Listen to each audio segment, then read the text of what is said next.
Welcome to the Bound to be Bad podcast, a book club podcast where we discuss one book a season from the perspective of someone who's never read the book before. and from the perspective of someone who has. This season, we are so excited to be reading Fourth Wing by Rebecca Yarros with you. I'm Casper, and my pronouns are they, she, and I'm the first year cadet. And I'm Cierra. My pronouns are she, her, and I'm the wing leader. We aim to rant and rave about anything and everything that comes to mind while we're reading, but please note this podcast will be discussing book spoilers as we talk about each week's chapters. As this will be Casper's first time reading, spoilers for anything beyond the already read material is not fair game. This podcast is run by adults who will most likely be using adult language and talking about adult themes, so please be aware of your surroundings while listening. These thoughts and opinions are expressly our own and by no means reflect those of the original author. Reading is a privilege, books are art, and art is objective. That being said, we'd love for you to read along with us and share your thoughts and opinions as well. So without further ado, prepare to enter Bezgaeth War College. Let's quickly discuss how this conversation is about to go down. First, we'll go over our newest or latest hyperfixations. This is, after all, my excuse to catch up with my bestie and force them to obsess over my obsessions too. Then I'll provide a not-so-short and sassy summary of chapters 22 through 24. We'll give our brief, general, overall thoughts before diving into each chapter individually. Then we'll discuss our favorite quotes, or moments, and any predictions for the rest of the book and series. Finally, we've got a fun little section where we've each picked a song to dedicate to each chapter. Songs that we'll compile into a public playlist that will update weekly for you, our fellow book baddies. Got it? Good.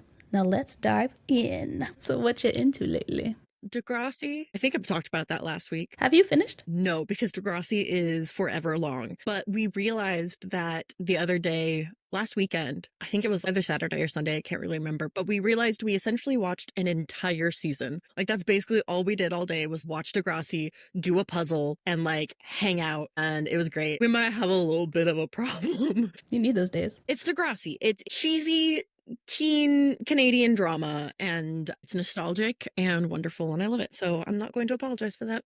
Oh, also, my kitties are here now. Future distractions. You will probably see them popping up. I love them though. Was the transition okay? Yeah, that's like, they've been great. I was really nervous, especially since adding a new dog to the mix, but like, they've been chill. They haven't been stressed out. They've been super lovey and affectionate. Jinx and Seamus are cool. Chevelle, as is Az. So he's a fucking bully, but he doesn't like go out of his way to like fuck with her or anything. It's mostly just if she gets a little bit too close to him for too long of a period while he's like real grumpy, he'll hiss at her. Are they doing okay with Aaron? Yeah, they all love him and cuddle him incessantly and thus annoy him with their cuddles, as they do everyone other than Jinxie. Jinxie's his favorite. Like, she's his baby girl. So she deserves to be treated like a princess. He does. He calls her his little void princess and just like coos at her all the time. It's so cute. You said Luna's staying? Yeah, Luna is staying while... Vegas, right? Yes. So my brother and his partner are in Vegas, as the day that we're recording today is his birthday. Happy birthday! Yeah. So they went to Vegas to celebrate.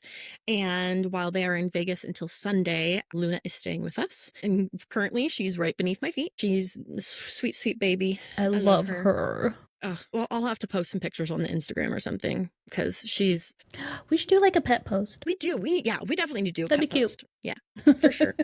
So I don't know if I brought this up last week, but I did start the Kindred's Curse saga on audiobook. This is my first time really listening to audiobook by itself without immersive reading as well. And I'm finding, because it's a book I've technically already read before, as I'm leading up into the third book that just recently was released, Heat of the Everflame, I'm able to just jump right in. And I'm usually not the best at speed listening to stuff. And I mean, I don't know if you can even count. I don't even listen at 2 point speed. I think I'm at like 1.7, but that's a lot for me. I mean, that's faster than I do. Like, because when I listen to Fourth Wing audiobook, I do it on 1.5, because otherwise it's just a little bit too fast for me to catch everything. And Rebecca Soler specifically is really good. This is a side tangent. But when action ramps up, she picks up the pace with how fast she's reading, so you really kind of feel like you're immersed in it, which is so good. I love the dynamic levels that she reaches, not only just with soft and loud, but fast and slow. And anyway, but I've been into that. I'm only 7 chapters in because I'm living, breathing, sleeping Fourth Wing.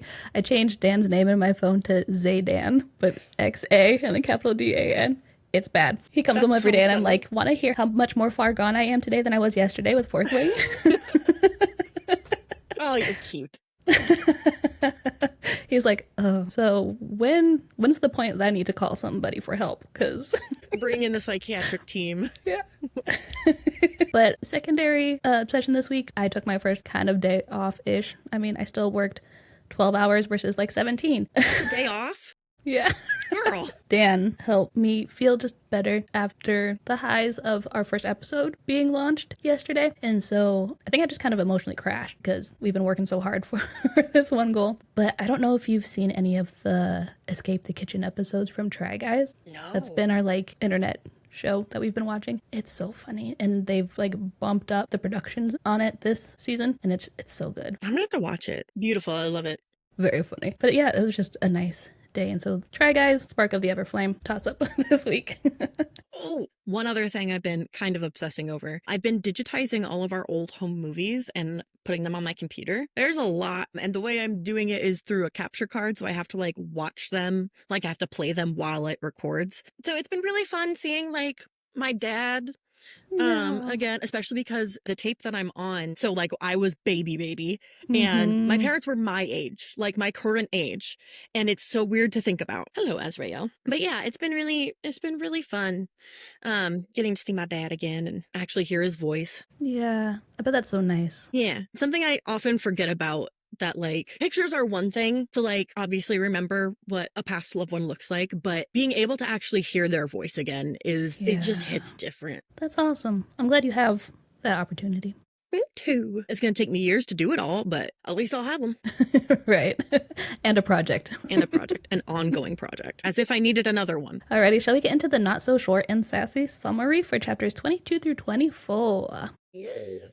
We start off this stretch of chapters with hand-to-hand sparring that leads to distracted, horny banter with Xaden and Garrick start shirtlessly sparring. Jack tries to kick Violet while she's literally down, but no worries. Violet's, Xaden's, friends are there to help defend her. Talk about a support system. Liam forcibly muscles Jack out of the gym. Now that the real threat is gone, Dane, who was unsurprisingly absent from the Protect Violet posse, tries to whirl on Violet for having a spine, but gets dismissed so Xaden and Violet can hash it out. But unlike Dane, Taryn and Andarna are proud of Violet and decide that she's ready to receive Taryn's power. A couple of hours later, Violet is surprised when channeling happens, and she walks away from that life-altering experience with a newfound horniness, which is saying something that only the one person who she's meant to be with can sate. Oh, wait, these aren't her feelings entirely. They're Taryn's. Almost easing the ache with Liam, Violet instead runs away to cool off in the December night air, but finds Xaden doing the same thing. Crackling tension is laced throughout this impromptu shielding lesson, where Violet stuns Xaden with her mental prowess, and a moment of weakness has our enemies finally becoming lovers, if only for a moment, and I become feral.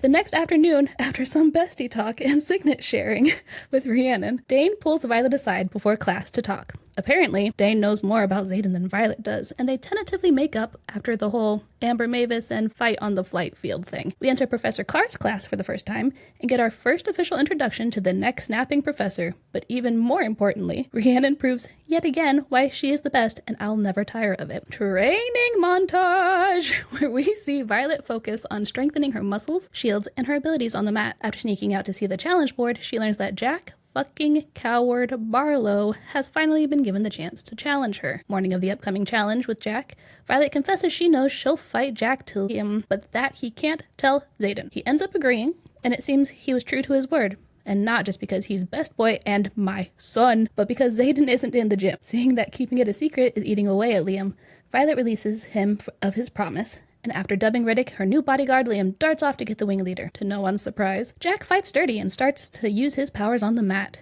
Violet cuts it close, but remembers her sneaky secret in her pocket and poisons Jack with oranges? She passes out and wakes up to an adorably distraught Xaden in the infirmary. Having waited for Violet to wake, Xaden hides his relief by informing her that he's taking over everything when it comes to her. Next day, Xaden takes Violet to the sparring gym, where he shows her that he didn't waste all that time he spent ignoring her. Turns out he had 12 daggers custom made to fit her grip, then proceeds to have her disarm him of all 12 daggers so she can keep them, in accordance to Besgaiath's rules. After picking myself up off the floor where I had melted into a puddle, we get into another time jump, where after morning formation, Xaden pulls Violet from class, much to Dane's chagrin. On the way to the flight field, Xaden and Violet run into Commandant Panchek, Colonel Atos, and General Sorengale. After a tense and cold conversation where the trio casually throw out that they're interested in studying Andarna, Violet would like to rage. But Xaden's idea of their trio of dragons going for a family flight lesson together turns her frown upside down. So much happens, we finally get our first kiss. What were your general thoughts? Oh my goodness. Oh my goodness. Right? This is one of my favorite, like, first kiss scenes I've ever read. It's fantastic. It's so hot. Like, oh my God, it's so hot for just being a kiss. Like, oh, Right? oh, feral indeed. I feel like these chapters brought up a lot of mommy issues for me. Oh. Like, there were seemingly some mommy issues within it that I really related to. Yeah, and I love the squad. I love the squad Me so much. too. Like, more and more, every episode, I fucking love them. Mm-hmm. They're probably my favorite part of the series, if I'm being honest. They maintain a level of supremacy. Yeah. So despite mommy issues that were brought up, are you still interested in reading what happens? Okay. Oh, yeah. I wasn't sure. I know this book and series can be painful for some, and so checking in, I think, is probably smart. Absolutely. Absolutely. Yeah, I definitely find myself relating to Violet more and more. Is there anything else you wanted to discuss generally before we dive into chapter 22? I don't think so. Alrighty, let's jump in. Wait, hold on. Look at my son. Look at my son. My boy! My boy. Alrighty, so this first scene in chapter 22, we start with hand-to-hand sparring. This scene was so cinematic, just like the banter, I could see it play out. If they do anything, like if they give any kind of edits or notes to this scene, it'll ruin the perfection of it, and I will not stand for you messing with Rebecca Yarros' excellent writing of this scene. Yeah, essentially, we're in the sparring gym. Dane's there and angry, but doesn't defend Violet, only when Xaden steps up, and I've got things to say about that. And then Taryn and Andarna decide that Violet is ready. So the fact that they still have not mentioned anything about what happened in the scroll that she was apparently not supposed to read With Liam. And the way she's like, it makes me wonder what else doesn't make it to battle brief. There is something going on. Something is wrong, and I want to know what it is, damn it. I'm so proud of you for picking up on that. Oh, yeah. I mean, it's making me feel like they are not the good guys here. And I mean, granted, in all wars, everyone thinks they're the good guys, but there's something shady going on. And I have a feeling it's real bad. Good thing this is a 5-book series.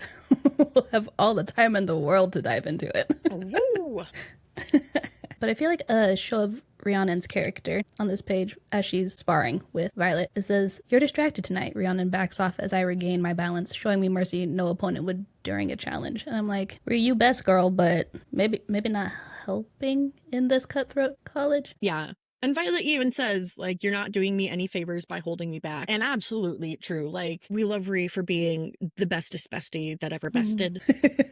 Second only to you, that is. I love you. Lies and deceit. How dare you? Calling me a liar. Yeah, because you're the bestest bestie that ever bested. This could go on all night. It could, and it would. And it has before. So we should stop now. Oh. Yes, we should.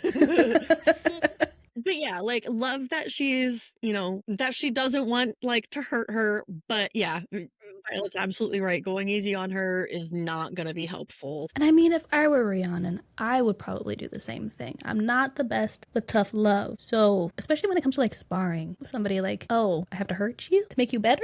I don't know about that. I also had to point out that Dane is studiously avoiding anything that has to do with Violet. I'm just so you avoid things. Got it. But part of me is kind of wondering. So Dane is obviously angry, and I think his reasons are valid, but the way he goes about them aren't. No, absolutely. And I wonder if he's doing this in spite. I wonder if he thinks Violet is actually avoiding him actively. Because, I mean, she's been focusing so much on strengthening herself and getting better and on the mat and all these things to make sure she survives. That I don't think she has time to even consciously think about avoiding you. I think she just is starting to realize, hey, maybe I don't like you so much. I'm gonna focus my time elsewhere. And so I wonder if he's just being petty. I could see it. I could absolutely see it. I get that vibe from Dane, because fuck him. Also on this page, I love that Rhiannon's you're faster than you used to be. Whatever Imogen has you doing is working. And Imogen's just as if there was ever any doubt. While she has Riddick in a headlock, just super casual. And in my notes, I put, okay, so I've come around on Imogen and I love her and she's going to be my book girlfriend now, okay? I knew it. Going into this, I was like, Riddick is Kaz, and then they're going to fall in love with Imogen. Yeah. I'm pretty sure when I first read it, I texted you. I was like, oh, I found a character that's you. But without context. I love it. Anytime Liam comes up, I've been focusing so much on like Dane and Xaden protecting versus supporting. This time around, I really was focusing on Liam as a bodyguard, and I'm like, why am I okay with him stepping in front of Violet, but not when Dane does it? And I think it's because he's been given the role, that's his job, is to be a bodyguard. And so it's slightly different than him doing it of his own volition. Yeah, or being a friend first doing this kind of a thing. And so I just think it's interesting that he's not sparring with anybody because he notices that Jack's there, and I'm like, oh, Liam being best boy, doing a good job. Best boy, I love Liam so much. I've deemed him my son for some reason, and I think it's just strictly on the principle that he's blonde and therefore he does not meet book boyfriend quota. So valid. I mean, if you're not into blondes, you're not into blondes. I've been burned by too many blondes. Yeah, you have. It says about Liam, it's not like he needs extra practice. He's already taken everyone but Dane down to the mat. And part of me thinks that's only because Dane refuses to be bested by a younger writer. And while I do think this is a reflection on Dane's ego, I'd like to revisit this after we learn about shielding, because I wonder if Liam knows about Dane's signet and he's like, I'm not getting within a 10-foot of you until I can shield in order to prevent you from reading my memory. Yeah, I didn't think about that. Oh, because Liam's got a lot of secrets too. Being a marked one, being Xaden's bestie, so I'd like to revisit that, but for now, I can definitely also see it being a Dane ego thing. In general, within this chapter, Violet makes a lot of assumptions that I'm like, I mean, yes, but, yes, and I think there's more to it that you're not quite digging into yet. Yeah. I just put, Liam is such a golden retriever. In my peripheral, is that how you say that word? My peripherals? My peripheral? In my peripherals, I see Liam stand when Xaden walks into the room, and I'm like, you would stand at attention as soon as Xaden walks into a room, you golden retriever of a man. Oh, I love golden retriever boyfriend, though. I've never had one, but they sound nice. I have, well, mine's more like a pit bull, but still very lovey. Okay, it's kind of going to be one of my overarching favorite parts of this section, in that I love a sassy man. And the last line on this page, after Violet tells Xaden to go away unless you have something useful to say, his response, move faster, you'll be less likely to die. How's that for useful? I laugh so hard. God damn, I love a sassy man and woman and other. I just love the sass. I love it. Give me more. I put that as one of my favorites. And I was like, stupid, but cute. It's that kind of high schoolerish banter that can be very, very cute, but sometimes can be very annoying. And maybe that's just because I'm old now, and so I'm just I see right through it. But still cute. Just the flirtiness of the both of them, and oh my god, it's so good. It's so tasty. It really is. I don't know, there's crack in it, I swear. I don't know how else to explain it. Just pure crack. You could lure me away if you just put a bunch of different Empyrean series things on the floor. I would follow it without question. Yes. So much of this banter was so good. Oh yeah. I will quote everything when we get to the favorite section. You cannot stop me. I won't even try. It's probably going to be one of the things you read. But just Liam's sassiness. I love sassy Liam. Telling them stop objectifying our wing leader. You can't make me. Right. I will not. And the way that he gets so giddy about it, it shows that he's teasing. He's not, I don't know, Liam's sense of humor cracks me up because it's very much just quick wit. Which is my favorite. Yeah, and it's very 2 or 3 sentences long, and it's just self-inserting himself in situations. So good. When she's talking about the dragon relics, and she's talking about Xaden's in particular because she noticed that he's shirtless, and it says, quote, and he has the largest dragon relic I've ever seen. Mine consumes skin between shoulder blades, but Sigale's mark takes up his entire back. This reminded me of back in chapter 17, Taryn says to Violet that he's seen her memories, and it says, there are accommodations for me. I've seen your memories. I'm not about to have you sticking daggers into my leg to climb up. So this had me thinking, because at the end of this chapter we see that his back is covered in scars. I'm wondering if his dragon relic is the largest she's ever seen, because when Sigale gave him the dragon relic after threshing, it was to cover up whatever gave him those scars, let me cover this with something beautiful, a representation of our bond kind of a thing. I'm convinced Sigale is his if Taryn's dad, Sigale's mom. So I'm pretty sure she's a mommy substitute for him. And we're not going to think too hard about what that makes them. Xaden and They're just figure holders. They're not. Step siblings. They're not related. It's fine. It's fine. It was okay for Clueless. It's okay. Why is that such like a prominent trope in media? Just like the fake sibling switch and bait thing. I don't know. I don't like it. I don't either. It's gross. It's so weird. But I'm pretty sure she probably saw whatever gave him those scars and was like, let me cover it with something pretty. Yeah. I like that idea. Headcanon accepted. Yeah, that's like 1 point for me. I don't know if I've tried to give you any kind of headcanon prior to this, but I'm counting it as 1. Yeah. And then staying on the rebellion relic. Oh, no, sorry. There's dragon relics and then there's rebellion relics. 2 different things. We're talking about Garrick and his rebellion relic and how it's only extending to his shoulder, whereas Xaden's goes all the way up to his carved jawline, which A, hot, but B, I want to know more about these rebellion relics. We are under the impression that one dragon gave it to all of the marked ones. So why are they different sizes? What determines the different sizes? Does it like grow with them with age? Is it related to like the military rank of their parent that was a traitor? These are great questions. Yeah, I want to know more. I'm excited to learn more. And I don't know why tattoos that go up the neck I find so hot. If it's just like a random tattoo on the neck, I'm like, no. It has to crawl up the neck and I'm like, let me see where the tattoo goes. Right? How far down that go, huh? How far down does it go? Give me a sneak peek, that's all. Just a little one. Imogen makes Violet jealous. Dane gets butthurt, and Taryn distracts Violet. And then Jack tries to kick her while she's down, but Violet's got a support group. I found it interesting. So Imogen is sparring Riddick, and it says that Imogen drops him, leaving him gasping for breath on the mat. And an unwanted and absolutely illogical flash of ugly, twisted jealousy stabs me straight in the chest at the pure yearning she can't hide in her expression as she watches Xaden and Garrick. I'm like, jealous? Must mean you have feelings, ma'am. Maybe you should acknowledge them. In reference to Dane, he's telling everybody to get back to work because he's had enough of everybody. Ogling. Ogling? Ooga. Ooga. It says, I feel like he's talking directly to me, which would be the first thing he said since my memory got Amber killed. And I'm just like, Dane. Fuck you, Dane. Sure enough, when I glance this way, Dane's eyes are narrowed on me. But I must be reading his face wrong. Surely that's not betrayal pursing his lips. I get you no longer view him as a romantic interest, but he views you that way still. So yeah, he's gonna be glaring at you thinking you're not cheating, but like you guys haven't set any kind of boundary or parameters as to what your relationship is after the awkward kiss. You just like kind of have avoided each other this entire time. So yeah, Violet, he's gonna be a little angry. But also, I just like whenever Dane gets jealous. It fuels me a little bit. Just a little bit of vindictiveness. It's fine. A little bit, it's healthy. Yeah. I think. According to us, it is. Yeah.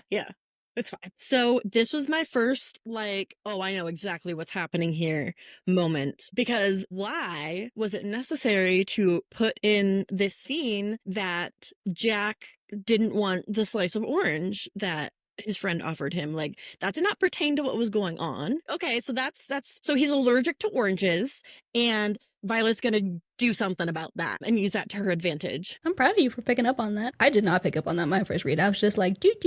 Okay, good for you for being allergic, I guess. Moving on. Yeah, so I was pretty proud of that. To continue with the Liam watch, and just in general. It says, Liam stands, putting himself between Jack and me as the first trickle of air dances into my lungs. And I put, my boy, in the Cedric Diggory's dad's voice. My boy! Because I'm apparently him now. I'm his dad. Yes. Oh my gosh. Can you imagine if they cast Robert Pattinson as Liam? I mean, he'd be too old, but like, yeah. Part of me could see it. I can't picture him being that blonde, though. Not like white blonde. Even so, I don't know. He's so... If he had like the Edward Cullen hair. Not yet. We don't talk about Edward Cullen, okay? I love Robert Pattinson. Like, genuinely, I do. And I think he was a fantastic fucking Batman. But yeah, I just... We don't talk about Twilight. Okay. Not today. Not today, not tomorrow, not next month, never. I just wrote, my support/protect watch goes completely out the window when it comes to Liam. Also, I think because she's physically on the ground trying to catch her breath, I feel like in this instance of him stepping in front of her is valid because she's not currently on an equal playing ground. Like, until she can get up, I would accept the help if I were Violet in this situation. But to further support the whole Xaden versus Dane supporting versus protecting, Jack's gaze rises from me to someone standing behind me. That look on his his face, half envy, half shitting himself, means it has to be Xaden. And again, it's Xaden standing behind her when there's a threat to Violet. This means Xaden 4, Dane 2, and it's the first of this stretch. Then I just really loved this support group that she has. Granted, yes. It's on Xaden's behalf, but still, it still counts. Not all of them are. True. Because, like, I bring this up a little bit later in some of the other chapters, but, like, it just warms my heart that they are protecting her in whatever way that they can. And even if some of them, it's, like, on Xaden's behalf, I think, like, with Liam especially, and even, like, Garrick a little bit, there's part of that is also, like, friendship. Like, they are protecting her because they care about her. I think so, too. And I think Imogen does care about her at least a little bit too. Like, you can't spend that much time training together and not, like, form some kind of bond, you know? Agreed. How obvious was it to you when we get to this page, when Taryn and Andarna decide she's ready? Were you hip to what they said she was ready about? Like, I mean, yes, about channeling power, but, like, what caused them to believe that she was ready? Because I think Rebecca Yarros is the queen of misdirection, and, like, we get all this juicy, like, Dane, Xaden banter from the interaction with Jack to then when Taryn and Andarna say it, that for the first, like, 3 times I read this, I had to go back and be like, wait, what made them change their minds? Like, or what made them think she was ready? Did you catch on? I don't think I, like, really caught on to it that they were, like, this was going to change their minds, if that makes sense. But, like, when they explained their reasoning, like, I absolutely understand that. I think that's completely valid. See, I was like, wait, what?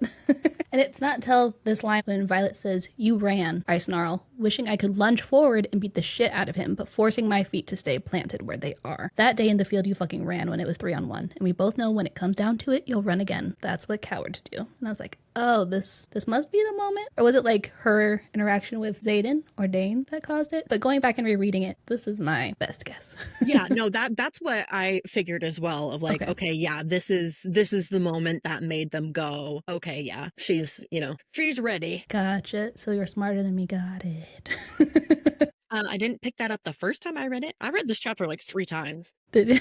Because I read it once. Because I typically, like, I will read without taking notes. And then, like, this time I read through it and then I listened to it because I'm like, I need to hear this.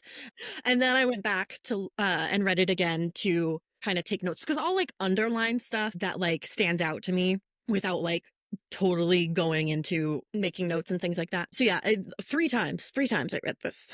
I mean, that's about the same amount of time I read everything for every episode, but it's also like, I like to first read it in my voice to see how I would portray things. And then, because I find if I'm just like listening to audiobooks, however they decide to inflect certain things is how I then take it. And sometimes I think that can alter the meaning of text. So I'll read it first without any sound, then I'll listen to it, the audiobook once, and then I'll listen to the graphic audio. Because they just do a phenomenal job, and I can't not listen to them when I'm thinking about fourth. Blame you. I cannot blame you. It's gotten to the point now where, like, I'm listening to the graphic audio to go to sleep now. Yeah. Read me a bedtime story.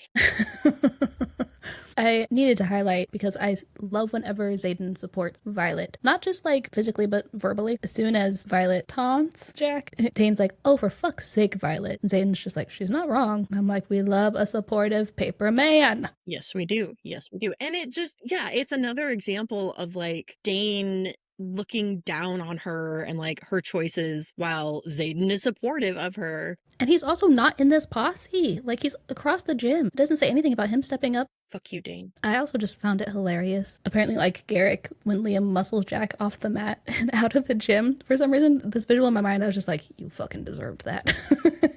Weak ass Jack. Yeah. Jack gets locked out. But now that the threat's gone, Dane goes after Violet. But Xaden dismisses him. Like, he's not even worthy of being a threat. So then Dane tries to step in because Xaden's there. And it gets brushed off. Then Taryn and Darna decide that Violet is ready. I love sassy Vi. I love so much sass. There's so much sass in these chapters. And I can't get enough of it. But, like, talking to Xaden, talking about, I was doing fine. And then Taryn butted in and distracted me. And he tells her, well, learn how to block him out. And she goes, what, with all this power I'm wielding? And just like, so sassy. I love it. It's my favorite. Violet literally is like is the only character I've encountered so far in my reading journey that thinks the exact same way I do. That's like just as snarky as I am mentally. I don't have the gravitas to be that snarky with people that I'm not comfortable with, but I think it. Yes.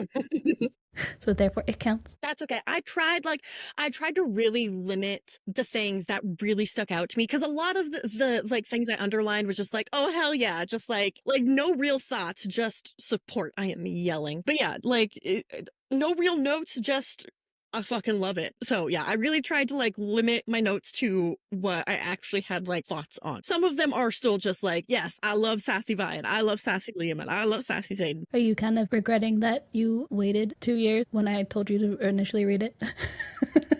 No, because then we wouldn't have this podcast. True. I'll give that one to you. And also it's the ADHD, okay? Like, I understand that I may absolutely love a piece of media that someone wants to show me, but until the ADHD brain is ready to engage with it, it will not happen. Fair, I'm the same way sometimes. I wrote, so when Dane swings on Violet, he says, what the hell were you thinking, egging him on like that? And I wrote, you have no right swinging on her after the threat is gone when you wouldn't stand with her while the threat was there. Asshole. Fuck. Dane. In response to that, Violet lifts her chin. Drink up, baddie. This is the first time in this stretch, making overall the 17th time in the book so far that she's lifted her chin. And I wanted to clarify. You can see up my nose. I don't have very big nostrils, but I do have a very bulbous nose, so... It's so cute, I love it. I like to joke that it's Scarlett Johansson's nose before the nose job. Yes. You just took her old nose when she got the new. Yeah, I was like, oh, put it on my face. Thank you. I needed that. Ooh, got your nose. Except put it on my face. So Zayden steps between Violet and Dane. And this is one of those situations where I think a lot of people who want to keep track, because Rebecca Yarros has stated specifically that she purposefully wrote in a lot of scenes where Dane would step in front and Zayden would support. And so I think when a lot of people look and try to read into those scenarios, they view this as Zayden stepping in front of her, in front of a threat, but Zayden doesn't view Dane as a threat. He just completely dismisses him and he's like, I need to talk to Violet, everybody leave. And so I thought it important to clarify that, because he's not even looking at Dane, he's just looking at Violet this entire time. A jinxie! But yes, this does not count as Zayden stepping in front of, because Dane doesn't count as a threat. Violet says, we both know what happens behind locked doors around here, and I just wrote, not sex, unfortunately. Girl, you are feral. At this point I was just like, y'all haven't kissed yet. We are at the 53% mark in this book. Give me something. Zayden then goes into like, you know I can't kill you. And Violet says, that doesn't mean you can't hurt me. And I marked this as possible foreshadow for a relationship or hurting her heart. I was gonna say, and not just physically either. And the way he like blinks and shifts backward like, oh, I am big and scary, maybe I should stop. But this does end up foreshadowing a moment when they're kissing that I will bring up later. So remember this. Also, she thinks, to my surprise, he doesn't snatch it away just to prove he can when he tells her to stop training with a bow staff. And this was just like, red flag alert. Like, when has he, A, given you that impression that he would do that to you? And B, it goes to show how used to being manhandled by Dane she is, that she would assume Zayden would do that. I'm just like, girl, it scared me. So Zayden tells her, like, learn how to block him out. And I was like, this is evidence for maybe why Liam won't, because he hasn't channeled as far as we know. And later on, I think she even says when, after the kiss, and Liam can stop pretending like he hasn't channeled yet. So assuming he hasn't gone to class yet, because Violet hasn't gone to class yet. I just thought it maybe kind of further supported evidence of that. So Dane steps in. He's like, she's just not used to the bond yet. I'm like, oh, now you're stepping in? Why is it only Zayden that you view as a threat? Or is it just that you're threatened because you saw her making eyes at half Nikki Zaddy? Yeah, I also had notes on this, and my notes were just, shut the fuck up, Dane. She doesn't need you to defend her. Exactly. When will you learn? You gave me hope in these set of chapters, and then you quickly took it away. Yanked it right away. So rude.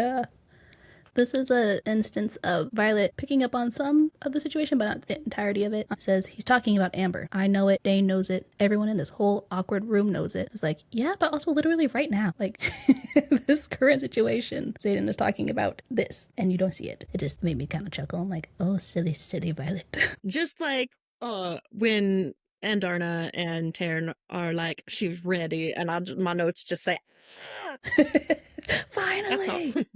That's all. That's it. I may have written this down to ask you later, but I'm gonna ask you now. Do you have any idea what her signet will be? I haven't given it a whole lot of thought.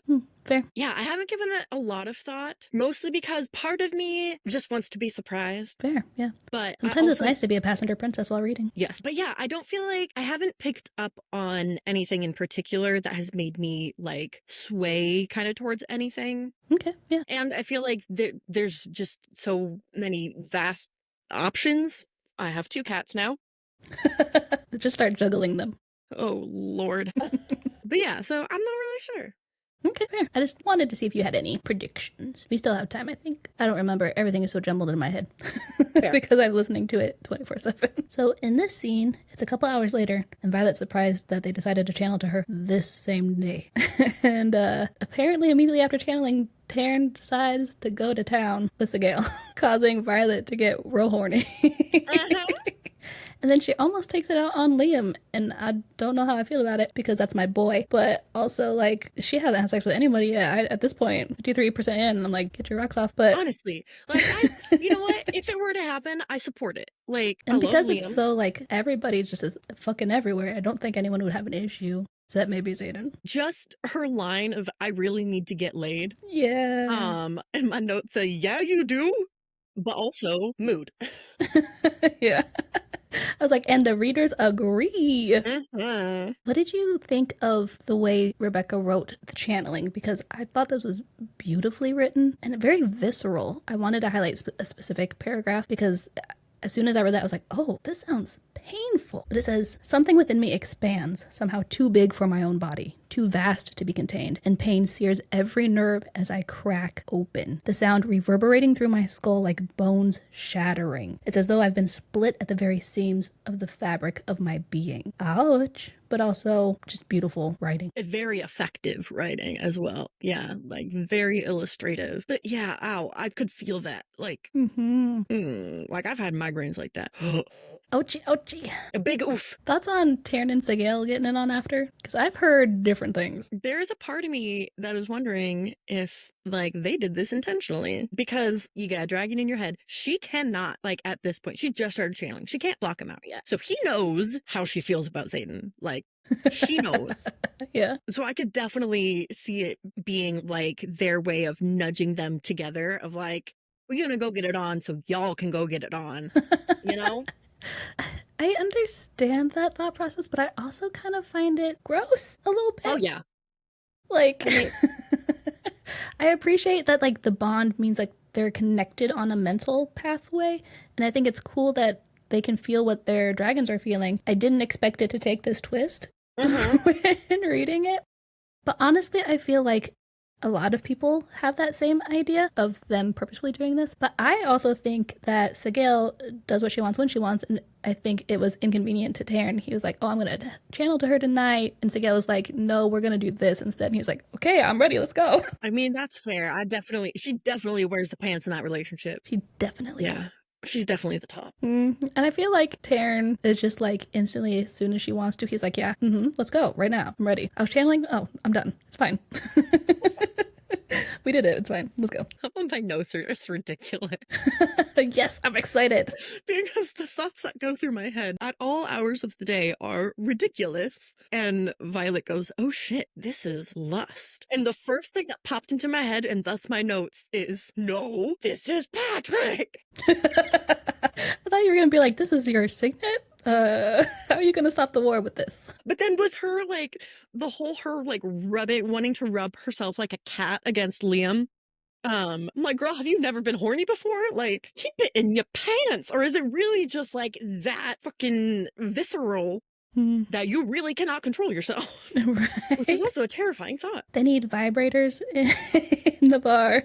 They need smutty books in the bar. But also, I totally feel that. Is when she's like, and Liam, he can stop pretending that he can't channel just so he isn't forced to leave me for an hour a day. I was like, my boy, still doing his job. I'm proud mama. I also love that, like, initially, as soon as she's able to channel, she's like, I have to tell my best friend. Yes. It's so cute. So, speaking about the intense lust that she's feeling, I found this really interesting that she still had the clarity to think, but he's not who you really want. He's not Xaden. Then a couple paragraphs down, it says, all of this, the need, the lust, the craving for the one person who I'm meant to be with. It's Taryn. And I'm like, so the one person you're meant to be with, and then you thinking about Xaden, do those two thoughts, are you saying like you need to be with Xaden, like he's your one person? Hello. Like it's literally within like 3 paragraphs of each other that she has these 2 different thoughts, and I'm like, That was all I really had, other than just thoroughly enjoying how just awkward poor Liam must have felt, because while he has previously joked about wanting to be in her bed, Liam doesn't seem like the type that would take advantage of this a situation, especially when he's like, you don't look like yourself. And I'm like, I think he can tell that more is going on. Or I wonder if it's like a loyalty thing. Like, what if Xaden hasn't specified, but because Liam is with her all the time, he sees the tension between them and he's like, maybe Xaden wouldn't appreciate if I did this, kind of a thing. Either way, my boy is being my boy. So, proud of him. He's a good boy. Cool golden retriever. So, when Violet's like, I have to get out of here before I make an epic mistake and take Taryn's feelings out on Liam, and my notes just say, maybe you should. Girl, get some. Something's gotta happen. So in this scene, Violet flees outside and happens to run into Xaden. We get an impromptu shielding lesson where there's so much tension that breaks, and we get our first kiss between the enemies. Sassy Xaden, sassy Xaden, sassy Xaden. Yes. He's over there smoking his churum, something like that? Churum, I believe is how it's pronounced. Which I assume is like the series equivalent of like weed. Yeah, I think so. It's never specified, but yeah. I love that Xaden goes, want some? Unless you're here to continue our earlier argument, in which case, none for you. I fucking love sassy Xaden. Literally, like right at the beginning of this scene, so as she's emerging at the foundation wall, I found this beautiful foreshadow sentence. It says, snow fills the sky and I tip my head back, savoring the brief kiss of snowflakes on my skin that's heated for all the wrong reasons. And I was just like, that's really sweet. We're about to get a brief kiss and it's in the snow. And it was just good writing. Yes. I love it. And Xaden says, oh, Violence, you're going to have to learn to shield against Taryn or his escapades with Sigale will drive you mad. Or into someone's bed. Just fucking do it already. Jesus Christ. Come on. He gets kind of jealous of Liam, too. That was also my other note. Like, when he asks if Liam is in her bed, and I go, oh, why do you care? Are you jealous? Why do you care? Because you love her. You wanna fuck her. And then the very last line on this page, he says, it doesn't matter to me as long as you're both consenting, and trust me, you're in no condition to consent. Like, we stan a man who prioritizes consent. I know a lot of people will kind of be like, I don't necessarily need to read that in my books. Like, I understand that they're both consenting, but I think it's important to show it on the page, especially because this is a new adult book. It's ranged 18 and up.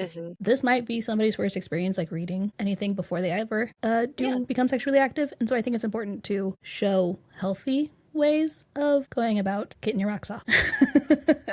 And while it might not be for you, I think it's meant to be in there for someone. So yeah, I think it's definitely important to include that. Portraying the importance of consent and like respecting that is very important. It's important representation. Yeah, it might not, like you said, it might not be for you. You might get it. Okay. That doesn't mean someone else does. Like someone else might need to hear that. I wanted to get your opinion on the writing in this particular paragraph. It says, I shrug, blatantly poking at him. Do you think she means verbally, like poking the bear, or like she's actually physically poking him? Because this is also something I've done growing up. Like when flirting, I would like, it feels kind of like that, like childhood, like you're still learning how to flirt. Like, yeah.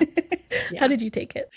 I definitely took it more metaphorically because I feel like if she had put her hands on him, like she wouldn't have been able to stop. And I think like she recognized that. So I definitely took it more like metaphorically poking the bear, essentially. We have another drink up moment where Violet says, fine, we're not fighting, teach me. And I tilt my chin. Final one of this stretch, unfortunately. But that makes it 18 overall in the book. She's just throwing that chin around like it's nobody's business. First of all, when she's like, have you always been this tall? Just like I have said that to people before. In fact, I said something similar to Joshua Ramsey the first time I met him when I was taking a picture with him. And I just looked up at him and was like, God, you're so tall. He's like, I'm only like 6'2". I don't know why people think I'm so tall. I'm like, because you're freaking tall. And I'm not.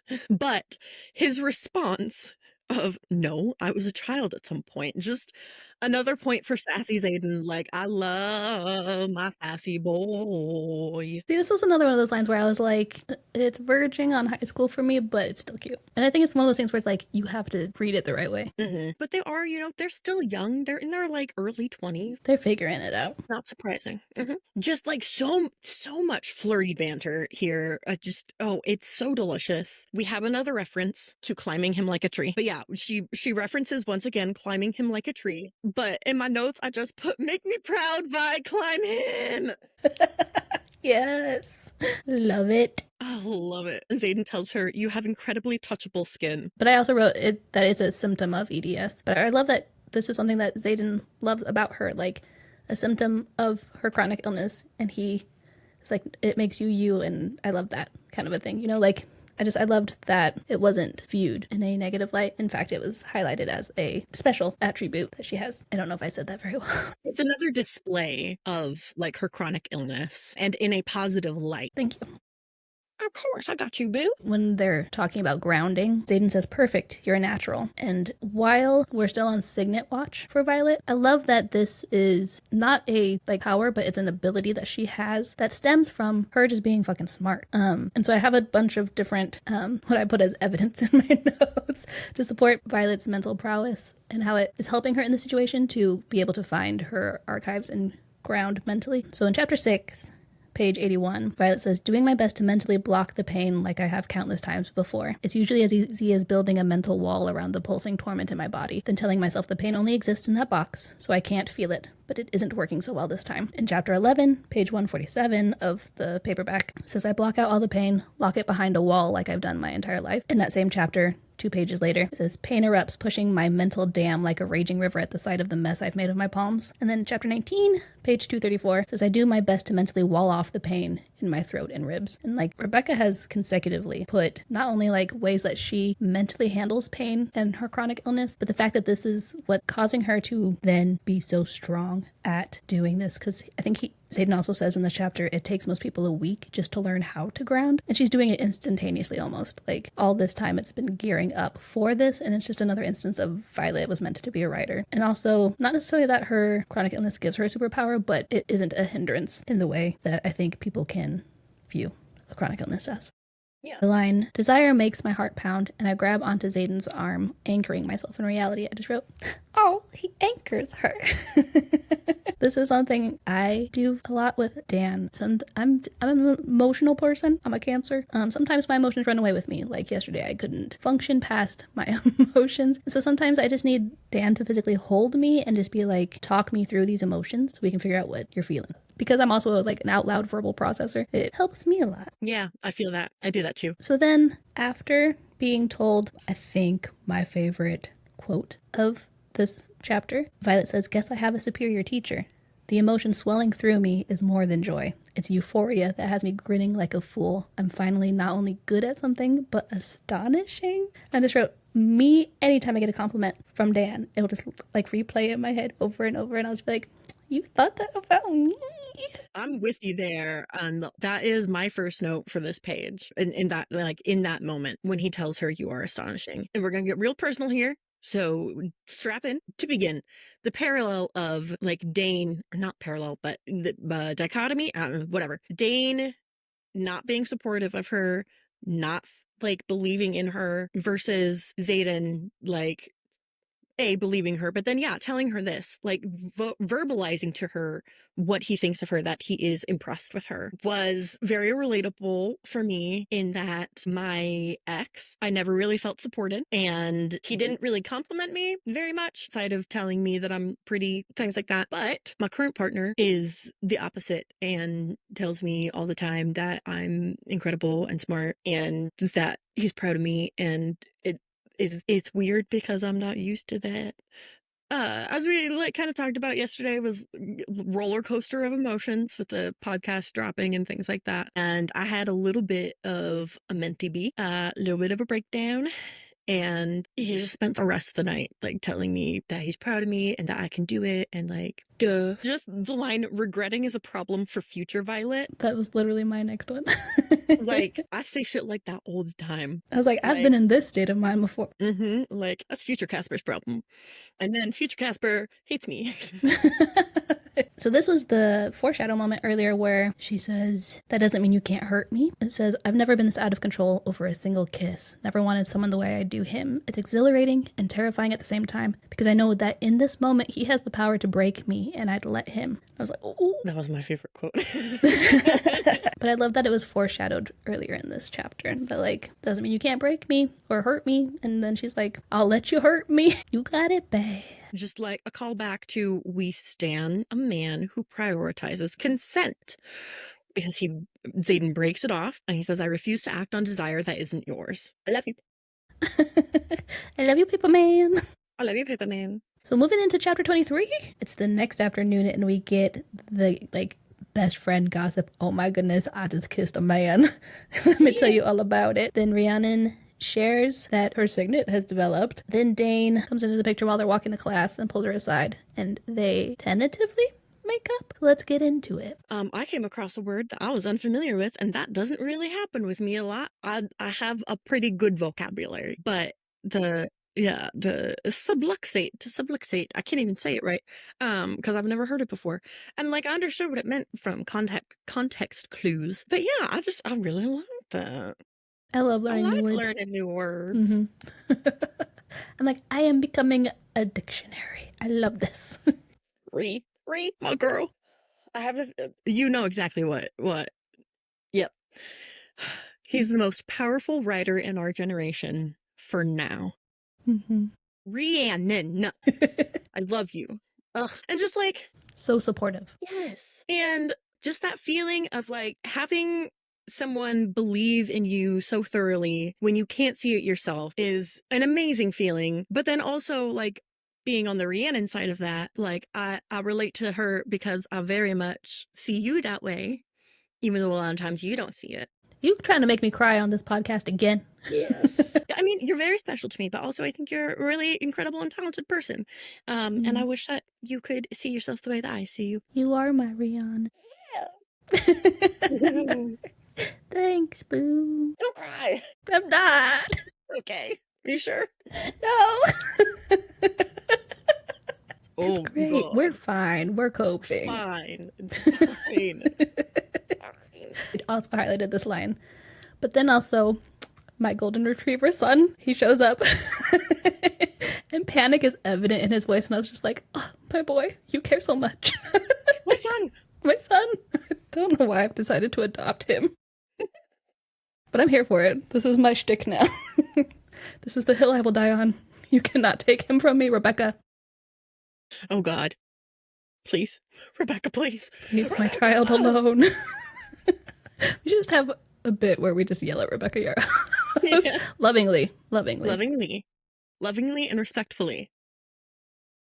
Respectfully. Rebecca! To go along with the for now, he's the most powerful writer in our generation for now. She shows Violet her signet. I believe it's called two different things throughout the book. I think here she calls it summoning, but I've also heard it called like retrieval. So I'm not sure how you would classify her signet, but essentially she like makes it disappear and then reappear. Whereas with Lesser Magics, you can move objects, but they don't like, you see it the entire time. You're moving it. Like when Xaden closed the gym door and then locked it.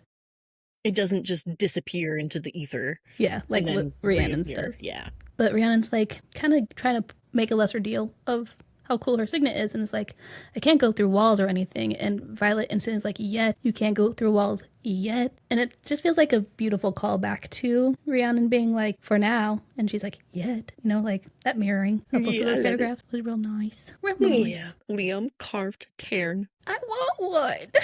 Oh my God. It's so sweet. In my notes, I put, I love this man almost as much as I love Riddick.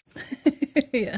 And then telling Rhiannon, like, I'm doing your dragon neck. Like, sweet baby boy. He's so cute. I love their little banter too, where like Rhiannon hopes that he captures her full badassery. Yeah. I just adore him. Need to know why there aren't little, like, wooden Terran figurines out there in the world that I can get now.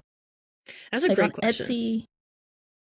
Even if it's like a 3D printed one to look wooden, I would take it. I need a Terran figurine stat. So, one of my girlfriends, does wood carving. Ooh. I don't know how often she does it. And she's a very busy lady, and she has the ADHD. There are already other projects she's working on for me that she hasn't finished because, again, ADHD. She's recently started a new job, so she's very busy. But yeah, just one of the many talents that she has that I am just in awe of. So I mean, who knows? Maybe someday we can convince her. Can you carve a dragon? I feel like that'd be so difficult. And I wonder like how detailed these are. It says that he's able to capture Terran snarl. So I'm like picturing it as a fairly life-like rendition. But to make little figurines, I don't know how big they are. I'm assuming enough to like fit in the palm of her hand. But even on that scale, like something so tiny, that'd be plus crazy think talented. About all the little scales. So difficult. Yeah, that's crazy. Talented golden retriever boy. Making his mama proud. This is where Dane pulls Violet aside. And where I love Rhiannon even more. Me too. I glance at Rhiannon, who's glaring at Dane with her true feelings for once, instead of the difference owed him as our squad leader. I was like, yeah. I just put in my notes, love you, bestie.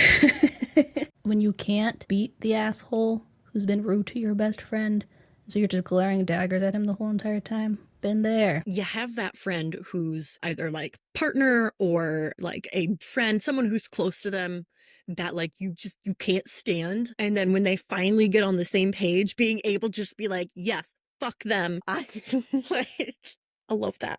Same. This was the time where I was like, oh, are you coming around now, Dane? When he starts off his apology with, I didn't believe you and that part is on me. It's like, oh, big step. Okay, we'll see. But I'm still on Violet's side, so fuck you. Yeah. I love that he's like, I asked you to show me what happened and you refused. And she tells him, you did not ask. You reached for my head like you were entitled to my memory after blatantly telling me you didn't believe me and you demanded I show you. I love that she stood up to him and put him in his place and like corrected him. Like, no, you absolutely did not. And I do appreciate that he like genuinely didn't realize that, which is not an excuse, but the fact that he like acknowledged that he's like, I didn't ask, like it makes me feel a little bit better about Dane. Like, okay, he seems a little bit more like he seems genuine. I wonder too, so we know he's bonded to a red swordtail, and reds are like the quickest to anger. I wonder if he bonded to a red swordtail because he also has that trait of being quick to anger and maybe isn't fully aware when he's in that state. And so, not that this is an excuse at all for his behavior, but I'm trying to see all sides of the story. I'm wondering if he just kind of blacked out in his anger and just reached for her. So after he's like, I didn't ask, Violet says, you didn't ask. And after being told countless times that I'm not tough enough for this place, not strong enough, well, what happened on that flight field was a long time coming between you and me. The worst part is I knew you wouldn't believe me. That's why I almost didn't tell Xaden who it was, because I was sure he wouldn't believe me either. And I was like, stand your ground. And I was so proud of her for understanding that her internalized dismissal in those previous chapters stems from Dane's disbelief in her. I love an emotionally intelligent character. Emotional intelligence is so goddamn sexy. It really fucking is. I love it. I love it in characters. I love it in people. It's wonderful. She's very much like gut reacting to the things Dane is saying because he essentially cornered her. Like she wasn't prepared for this confrontation. And so this line of, shit, I'm tying myself into knots here. I'm like, I've been there, where you just feel like you're like sticking your foot in your mouth repeatedly, but also you're tired because you feel like you're also beating your head against a wall with something, but it's not getting across for some reason. And I was like, oh, I felt it. I felt that line. She says, I know you just want to keep me safe, Dane. But keeping me safe is keeping me from growing too. And I was like, yes, girl, lay it out. That was one of my favorite lines for this chapter. Going into, because it's in that same paragraph, when you told me that this place strips everything away from you to reveal what's underneath, I was afraid. What if underneath the brittle bones and frail ligaments, there was just more weakness? Only this time, I wouldn't be able to blame my body. Like, I felt that. And it's so vulnerable. Like, she is laying her heart out in this moment. Yeah, she is. And that's a really hard thing to admit that like I feel weak, not just physically, but like Emotionally? psychologically, Mentally? emotionally, Mm. mentally. Yeah, those words. On the inside. Uh yeah, like that is a hard thing to admit. It's a hard thing to admit to yourself, let alone admitting Out it to another loud. person Yeah. out loud. Yeah. So I was really proud of her for that. Mm-hmm. And yeah, it is very relatable having that like self-doubt and that fear of like, what if I'm not strong enough and like not having faith in yourself. And then the sentence right before she goes into that dialogue, it says, he blinks at me, and something shifts between us. Like maybe, just maybe, he's finally ready to hear me. Dane, you giving me hope. I know. Let it sink I don't know how in. I feel about that. Let it sink in. Why do people have to be so complicated? Why can't I just hate him outright? Well, don't worry, because literally the next thing he says immediately after the I wouldn't be able to blame my body, he says, you've never been weak to me, Vi. And I'm like, oh, it didn't sink in. Spoke too soon. He had the brief thought, and then he pushed it away. He's like, thinking too hard. Brain overworked. Yes. I'm supposed to be angry. I can't be angry and think at the same time. Dane reveals he knows something about Xaden that Violet doesn't. And then they tentatively make up for now. We'll see. I'm not convinced. Especially because he clearly didn't learn his lesson yet. So yeah, the like Dane telling Violet that, Xaden has secrets, you don't know everything about him, and he has reasons to never forgive your mother. Like, don't make me doubt my paper boy. Don't. I don't want to. I mean, I understand he has a history and like stuff, but don't do this to me because now I'm curious and a little bit sus. And then Violet even Damn you, starts to Dane. question it. She's like, wait, did you keep begging me to leave Basgiath because you didn't think I could survive here? Or because you were trying to get me away from Xaden? And then before he can answer, she's like, you know what? It's relevant. And I'm just like, Yeah, it is. I would like to know. I maybe don't interrupt. Let him answer. I want to know. See, I don't get the impression that he's like willing to tell her. Fair, but not that she gave him a chance to. Yeah. I mean, not necessarily to that question specifically of like, why did you not want me to come? But like, for whatever reason, he is not going to be telling Violet why he's so distrustful of Xaden and like what he knows. Because he's got higher security clearance. Yeah, I was gonna say because he straight up says like because of his higher security clearance, which like valid, but like if it's really like something confidential that like he cannot talk about, like I get that, but then why bring it up at all? Exactly. If you're not trying to like make her feel some sort of way and like try to put like a wedge in there because damn it, Dane. Immediately after that, he reaches up to cup her cheek. This is his first time this stretch. The 8th time he's done it so far in the book. This is also the only time he does it in this stretch of chapters. But I'm wondering, a little bit earlier he had tried. It says he reached for her but thought better of it. So I didn't count that one. But is he reading her now? Did he see the kiss that they had? I need to know exactly how his power works. Is it like a Google search? Like he has to look for something specifically when he's digging around in there? Or reverse image search? What's happening? Yeah. That's it. Yeah. Oh, I get the impression that he did not, because I think if he did, it would have like angered him to the point that he wouldn't have been able to keep it to himself. And he definitely wouldn't have like instantly been like, I'm sorry. Go to class now. He wouldn't have been so like apologetic and like on her side. But that's the other thing. If he did read her mind during that, he immediately says, I'm sorry for not asking for the memory as he drops his hand. I'm like, Dane, I don't know how to feel about you. You just give me the ick. But it like going along with that when she tells him like, I do not need protection, and if I do, I've got 2 badass dragons who have my back. Can you respect that? He gives in. He says, all right, Vi, how can I argue with someone who has 2 badass dragons? Has Dane only just realized that she has 2 fucking dragons to protect her if need be? Or does he actually think that he can protect her better than fucking Tairn and Indara? Like, big ego you got there, bud. And I think he needs the ego validation of being able to save her. And that's why he pushes it so hard. Because he's just a frail little man on the inside. Yes, he is. I liked this line simply for the fact that it was just a cute phrase. But when he says that line and it says, a weight shifts in my chest and suddenly I can breathe again, I toss him a cheeky grin. I just love cheeky grins for some reason. Me too. It's cute. So she goes to Car's class for the first time, and we officially get to meet his personality instead of just seeing him snap a neck and leave. What were your thoughts on Car? I don't like him, and I'll tell you why.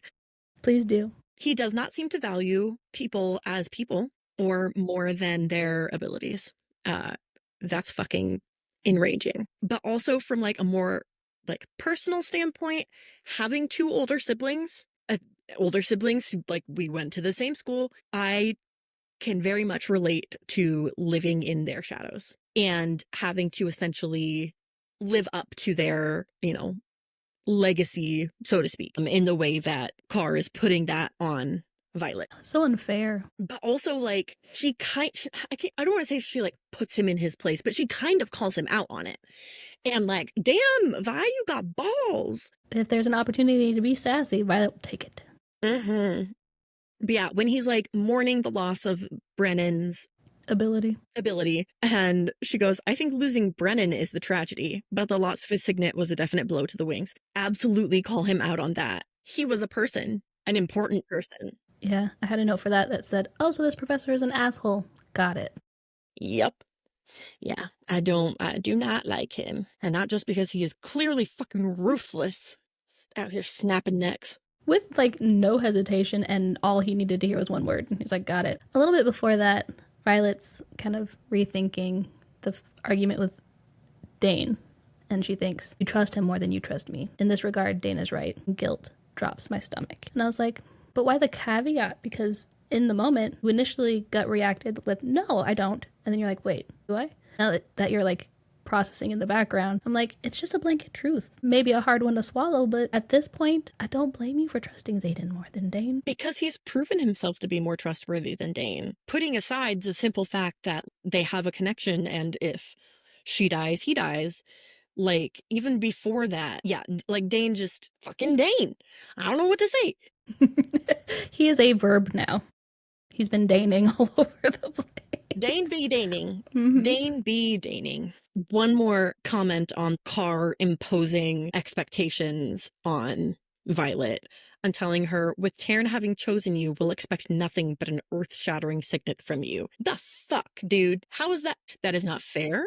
That is not helpful. And especially because, like, when we get to the next chapter, her mom having essentially the same conversation, so to speak, just fucking drives me nuts.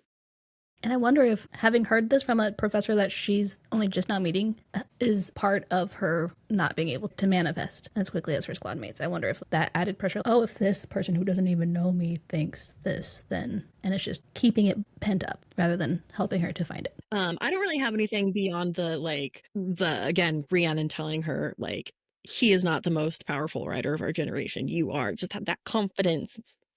I love my girl. And bringing back that conversation within this chapter earlier, like, I love the callback, just good writing in general. And then also the revalidating Violet as soon as she got put down by somebody. That's a fucking intuitive and smart, supportive friend right there. To be like, this fucker, here, let me help you. Here's some advice. It's funny because in what Rhiannon is saying, there is still that kind of, like, expectation of Violet being very, very powerful and expecting that she is going to be very powerful, but not in a way that's, like, putting pressure on her, but in a way that is supporting her. I believe that you can do this. It's no question to me. It's not like an expectation. It's just like a certainty. Like, I know you've got this. Exactly. Alrighty. So in this scene, we get our training montage, and Violet is just focusing on herself. Then she sneaks out and sees the challenge board and sees that Jack is we jump through 4 different months in these 3 chapters. Like, so much time passes. We find out that Riddick can wield ice, which I thought was maybe foreshadowed earlier, back in chapter 10. Ooh, tell me why. So it's the morning before Gauntlet, and all we know is that it's cold out, but nobody else seems really affected. But specifically Riddick, Riddick says, from my right, blowing into his cupped hands to ward off the morning chill. I thought it was interesting that he was, like, affected by it, or that he's, like, blowing into his hands, but now that he's wielding ice, he can literally make ice with his hands. I don't know. Mm-hmm. It's a stretch, but I was like, foreshadow. I could definitely see it being a little hint. Yeah. Little Peas. We also learn that we already knew Sawyer was a metallurgist, but we learned that Liam can see a single tree from miles away. And that ability is technically called Farsight. I don't feel like that's necessarily spoilers if it's just the name of his ability. But thoughts on the different powers? I'm trying to keep track of them, so I've like underlined when they talk about people's powers. I like that we're learning about them. I'm curious if Liam's signet is also something that's a little bit more common, because it doesn't, I mean, while it's definitely useful, I don't know, to me it's not as like cool as some of the other ones. Well, even in the way she says it, it's just like Liam can see a single tree miles away. Like, why are you downplaying that? That sounds, you could have made it sound cooler. Yeah, true. But yeah, like it's definitely going to be useful. And even with like Riddick's, it's like, which might be a more common signet, but it's impressive to see. Like, just because it's common doesn't mean he can't be powerful in it. Right, true. And like, you can't have all the squad members have crazy unique abilities. Someone's got to have the common ones. That's why they're common. But Riddick's my boy, so he's special to me.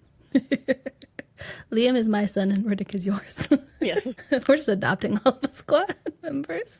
So she's talking, we're starting to go through the different weeks of January. And it says that she earns yet another dagger in a challenge against a guy in third wing, my second without weakening my opponent with poisons. It's such an understated thing, but she's got muscle mass now and she's getting stronger. She doesn't have to solely rely on poisoning anymore. And I feel like this needs to be just highlighted and praised because it's very much just Violet downplaying it. And I feel like, especially as books go on, it's kind of like, because she is someone with a chronic illness and that's what people define her as, it's easy to sweep it under the rug and not see her growth. And I want to highlight whenever we do see her being strong because it's worth celebrating. Yeah, it is. I feel like it kind of goes back to her. She's still working on her self-confidence. So to her, it might not seem like as big of a deal and just, well, this is the standard. This is what I'm supposed to be able to do, without recognizing that this is something that you have been working for and have achieved, and you're making progress and you're doing well. And even if it's easier, I guess, for someone else, like, doesn't mean, even if you feel like this is what you're supposed to be doing, doesn't mean that it's not something that should be celebrated, that you have been able to do that you've been able to, I don't want to say like overcome your weakness, but like, just, girl, you did the thing. Give yourself a pat on the back. You deserve it. Like, I can understand tunnel vision. She's so focused on getting through just the next week, let alone day. Sometimes tunnel vision takes away that opportunity to recognize and celebrate that you have accomplished something. But yeah, still worth highlighting, I think. Yeah, absolutely. Were you shocked seeing that Jack Barlow finally is going to be allowed to challenge? No, I knew it was going to happen at some point. Like, it had to. It's like Chekhov's gun. It had to happen. I feel like if we didn't see that happen, I would have felt a little bit cheated. She deserves to like go up and like best him. Without him running away. And we deserve to see it. Yes. So this is the start of another scene. It's the morning of the upcoming challenge with Jack, and then Violet confessing that she knows about it to Liam. The scene starts off with something I have saved for favorites, but just Taryn banter. That's all I'm going to say. Liam, so she's like, I'm on to you. I know you're telling Xaden about all the things I'm doing. And he's like, he worries, I alleviate worries. And I just wrote, after Xaden having ignored her after the kiss, for this long we've progressed, I don't remember how long in between. I think it's been like a month. Yeah, like a fairly long time. Weeks. Let me actually see. I think I've got a timeline pulled up. So they kissed in December. 23 takes forth throughout January. So yeah. It's like the end of January, almost February at this stage. And I just put, after him not talking to her, I would have hyper fixated on this thought. Like, oh, he worries about me. So he is thinking about me. How come he hasn't talked to me? Can you put in a good word? Make him talk to me, Liam. Liam, be my messenger. Be our go-between, please. Poor Liam probably would. Poor guy. Poor golden retriever boyfriend, Liam. Violet kind of puts Liam in a sticky situation. Way to wedge him between a rock and a hard place. She's like, are we friends or am I just your assignment? Girl. Manipulative a little bit. It is. And like, especially she knows the fact that she asks her, would me keeping it to myself alter your safety in any way? She says no, but like, that's not really true. Because she thinks he can't do anything about it, or she doesn't necessarily want him to do anything about it, because she doesn't want to appear weak. She doesn't want him to do anything about it. But like, if he hadn't kept it to himself, there are things that could have been done beforehand that would have kept her more safe. Or at least brainstormed with other people. Like, you don't have to do it alone. Utilize the friendship friendship group you have. True. But yeah, the putting him in that position, it kind of gave me the ick. And I mean, I've been there and I've done that, and I understand not realizing in the moment. I understand being so focused on things that you don't necessarily see what you're doing to someone until, I mean, they say hindsight is 20/20 for a reason. But yeah, I was just thankful that we get a quick turnaround on this icky situation, because that's my son, Violet. Yeah. Mm-hmm. Do not hurt my boy. So Violet's talking about essentially trying to alleviate Liam's worry a little bit and convincing him not to go talk to Xaden. She thinks, and everything I have is currently in a vial tucked into a tiny pocket at my waist. And I was like, she back at it again. Yep. My like prediction moment. I'm like, see, it's coming together. That is orange juice or like orange something. Like she gonna, I mean, essentially poison him. And the fact that she says, I pay close attention to every single thing on Jack's tray as I walk by, noting what's there, ... and what isn't. Like, see, I knew it.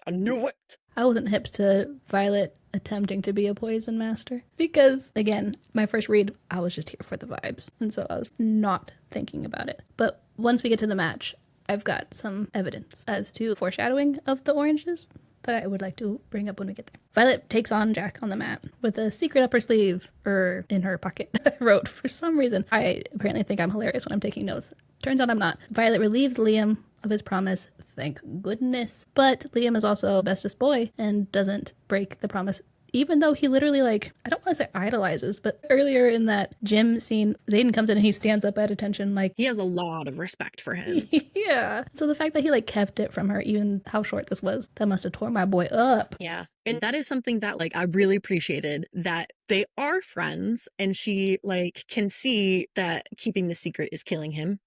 And, like, granted, yes, it is only when she knows, like, when she is certain that nothing can be done, that she lets him, like, go. But the fact that she does, like, relieve him of that promise and tell him, like, you can't do anything, but, you know, I know how much it means to you, so go ahead. Yeah, I appreciated it. Question for you. So when Professor Emiterio announces that it's going to be Jack versus Violet, it says his eyebrows rise and he takes a deep breath. Weren't you one of the instructors who allowed the challenge? Why do you seem kind of taken aback by it, this challenge? Yeah. Thoughts on this reaction? I found it kind of weird, this read. Yeah, it stood out to me as well. I appreciate that, like, to me, putting aside that, like, why doesn't he know, shouldn't he know this, but assuming that, like, for whatever reason, he genuinely, like, didn't know this was happening, it gives me the impression that, like, he cares. Like, he sees, he understands what this means and, like, how badly Jack wants to kill her.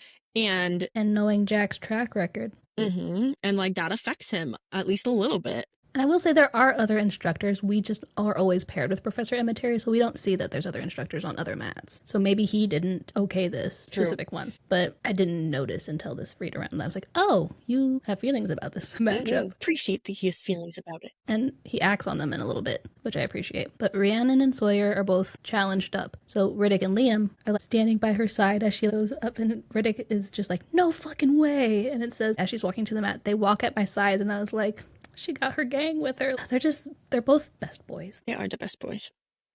Bestest boys. A little bit after that, Liam says the pleading look in his eyes tells me exactly what a shitty position I put him in. And I was like, yeah, leave my boy alone. This concerned me. So after he passes the baton to Riddick, he says, stay alive. Violet says, working on it, and not just for my sake. Thanks for being a great shadow. His eyes widen a split second. I'm like, why does this feel like a goodbye? That is exactly what I put in my notes. I said, why does that feel like goodbye? Like, don't do this to me. Don't do this. The only other thing I have is when Liam tells Riddick, guard her like you're me, and he says, you mean like I'm 6 inches taller and built like a bull? Sure, I'll do my best. My sassy boys. I loved him. But he also gives him like a thumbs up, and it's sarcastic, and this is something Dan does when driving. Like, if people cut him off or if people don't use their turn signal, he just goes... For some reason, nice it makes one, me, bud. yeah, it makes me giggle every time. It just tickles my funny bone. I appreciate it. And so he did that, and I was like, hey. But then this kind of scene in general, just again going back to the overarching like kind of theme that I feel in this set of chapters of like Riddick and the squad protecting Violet however they can, especially without interfering, being supportive and trying to protect her without being a Dane about it. Yeah. You know? Like, she has all these points of reference for correct ways to be supportive that it just almost buries Dane even further in the hole that he's digging for himself. It says, that's what I want. What I need to win this match, for him to get so angry that he acts without thinking and makes a mistake. And I was like, this sounds familiar. This is the same technique she used with Imogen when they fought. She riled her up, and it did not work in her favor back then. Nope. Just another example of like Riddick trying to protect her and like calling out what he's doing. He took his new position as bodyguard serious. He did. He's like, you know what? I might not be big, but I can tell a teacher. Yeah, exactly that. With the hands on the hips and everything. Okay, 2 things in this scene that needs to happen more in other forms of media. A, Violet kicked him in the balls, which is the second attack on his testicles that she has done. And goddamn, I appreciate that. I felt like it was a callback to chapter 3. I meant not to put, fuck yeah, Vi, fight dirty. I love it. It's not nicking or poking, but it sure is a callback. But like, that is something that people need to do more when you are in a fight with a ball haver. Like, you don't see people do that in media. Like, that is the most vulnerable area. Why would you not go for it? It might not, fully take him out, but it's gonna do enough, like, that or the eyes. Yeah, the eyes. That's true. That can be for anybody. Like, do it more. Right? Kick people in the balls. A PSA from Bound to Be Bad. Yes. Hey, I used to do martial arts and I got kicked between the legs. That also hurts if you don't have balls. It is not pleasant. I had to sit out the rest of the sparring match. Yeah, I used to ride horses. Yeah, I bet. And then the other thing, he throws the knife, or he gets the knife, like, in her arm. And she says, I know better than to remove it. Right now, it's holding that wound as shut as it can. That is another thing that I wish we would see more in media, or something that, like, I really hate. It's like, it drives me nuts when people just, like, remove whatever object has impaled them. That, like, you just released the stopper. Yeah, I feel like at this point, it should be common sense. Like, if you remove this, all of the blood that is currently in your body is going to come out of your body very quickly. Don't do that. So yeah, I really appreciated those 2 things. That, like, she's a smart girl. We love it. Before that, she thinks, because Jack is talking about your precious wing leader isn't here to save you. She says, no, but Xaden will suffer, if not worse, if Jack achieves his goal.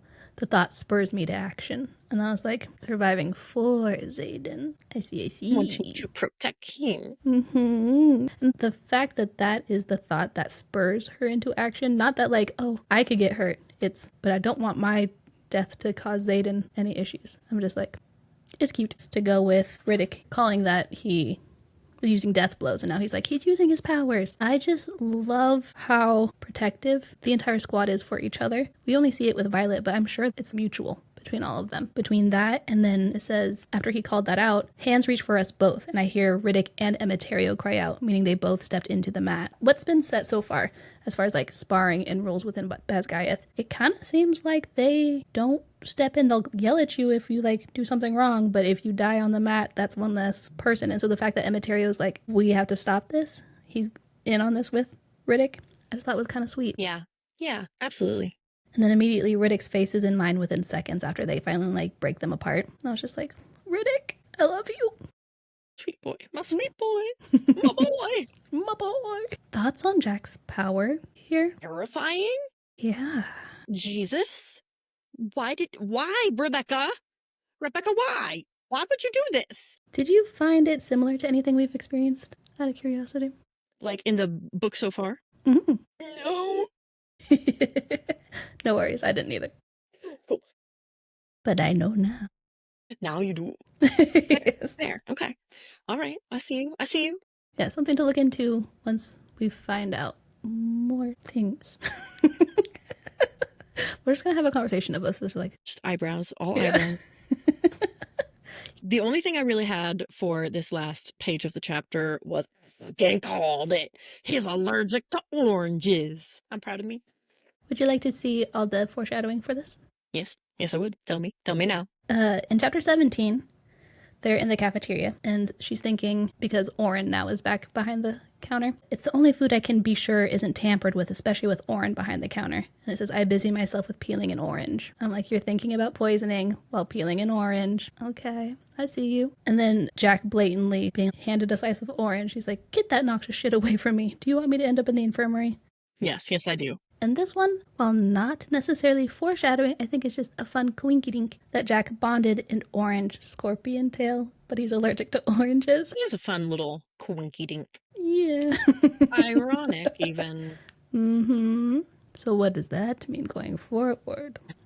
Alrighty, so scene 1 here in chapter 24, Violet wakes up to Xaden in the infirmary. And it's just like, he cares, but he can't show it. He says, seeing as it kept you alive, kept us alive. It's like, oh, emphasis on you first before us. Your feelings are changing. And then the description there after he talks is there's definite anger in that gaze, but a touch of relief too. And while this could be swept under the rug like, oh, he's just glad that I'm not dead, so he's not dead. We know better. We know better. We know. I see you. So right before this, when he says to her, you turned oranges into a weapon, Violence, my notes, I did. Fuck yeah, she did, because she's brilliant. Right? She's a smart lady. I am upset that it did not kill him. Well, Violet's too... I know. Morally good. She had to tell them that it was oranges. I mean, she could have just passed out. Coulda, shoulda, woulda. Oh, well. It just gives her another opportunity to fucking kill him. I mean, if this was the way he went out, I don't think we would have been satisfied. True. There's got to be a little bit more tension, a little more working up, a little more build up. Agreed. Xaden says, you should have told me. And I was like, okay, Dane. Interesting that you both feel entitled to her information. I get you're both in it for different reasons, into protecting Violet, but neither of you are owed it a goddamn thing. So, So go fuck yourself. Go fuck yourself. Or, Dane, you go fuck yourself. Xaden, you fuck Violet. Yes. There we go. There we go. Yeah. We came to the same conclusion eventually. Absolutely. We usually do. We do. Violet, literally a paragraph later, puts her foot in her mouth again and says, if I didn't know better, I'd think that kiss scared you. Shit, I didn't mean to say that. I was like, let's not act like provoking Xaden isn't half the fun. Sure, it came out unintentionally. But that's also, foreplay. Yeah, you had the thought and you were like, yes, poke the bear. I'm going for it. Still within this scene, Xaden does not want to talk about the kiss. And it's just like, well, what if I want to? He says, then feel free, but it doesn't mean I have to be part of the conversation. We're both allowed our boundaries, and this is one of mine. Establishing boundaries and respecting boundaries. Like, remind me how he's supposed to be a villain. As the audience, we're not supposed to, like, hate him at this point. But, like, Dane, you can't convince me he's a bad guy. At least right now. Because that is, again, a lot of emotional intelligence that Dane certainly doesn't have. Xaden says, apparently I can't trust Liam. And I was like, hey, leave my son alone. Don't you dare slander my son. Especially because, like, we've seen how, like, much Liam respects Xaden. And then for Xaden to just throw him under the bus like this, I'm like, you're lucky you're handsome. Because it's a good thing you're pretty. Yeah. So in this scene, we jump to the next day. And Xaden's got her sparring. After taking a dagger to the arm and having just been in the infirmary for who knows how many hours the previous night. But he gives her 12 daggers that are custom made for her body type. I'm just like... They've been working on this. That is not an overnight thing. No. You can't do that overnight. So he must have been doing that during the month he's been ignoring her. He does not waste time. Why were you doing that, Xaden? Can you tell me? Why'd you care so much, huh? And his reaction when he hands it to her and he kind of smirks when she's like, oh, but I can't have them. It's just, this interaction is so cute. I'm a puddle the entire time. Also, okay, so right at the beginning of this scene, when it says he's not only wearing fighting leathers and boots, he's strapped to the nines with what looks to be a dozen different daggers in a dozen different sheaths. Is it absolutely toxic that I'm attracted to this look on him? Probably, but one look and my temperature rises. Girl, I too am toxically attracted to things that I should not be, okay? Like, having a hand around my throat shouldn't be comforting. It should not be comforting.